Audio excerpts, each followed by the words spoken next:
Good morning সকলকে।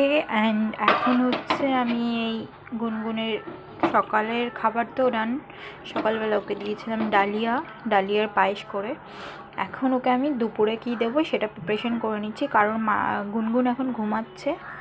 আর গুনগুন ঘুমাতে ঘুমাতে আমাকে সবটা রেডি করে নিতে হবে। যদিও বা এখন আমি বাড়িতে আছি, অতটা চাপ নেই, কিন্তু আজকে আমি বাড়িতে থেকে আবার চলে যাব আমার নিজের ঘরে, নিজের ফ্ল্যাটে।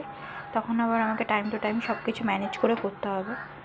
তো এখানে হচ্ছে গুনগুনের জন্য আমি দুপুরে মিল রেডি করছি। তো এর মধ্যে কী কী আছে তোমাদেরকে বলে দিই।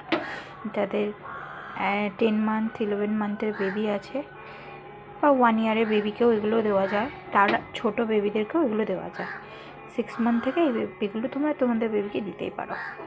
তো তার মধ্যে রয়েছে এখানে ক্যারোটস, পামকিন, ঠিক আছে, আর এখানে রয়েছে বিনস, এখানে আমি হচ্ছে মটরশুঁটি নিয়েছি, আর একটা ছোট্ট চেরি টমেটো, আর নিচে হচ্ছে আছে চাল, ডাল, মুগ ডাল, মসুর ডাল, আর এটা হচ্ছে পামকিন সিডস।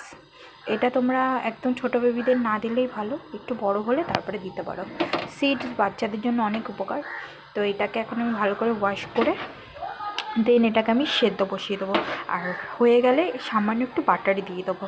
ব্যাস, গুনগুনের দুপুরে মিল একদম তৈরি। তারপরে এটাকে ভালো করে কিছু সাহায্যে ম্যাশ করবে, যতটা পারবে মিক্সি অ্যাভয়েড করে চলবে। মিক্সিতে ইলেকট্রনিক জিনিসের টাচ আসলে খাবারের পুষ্টি গুণাগুণ অনেকটাই কমে যায়।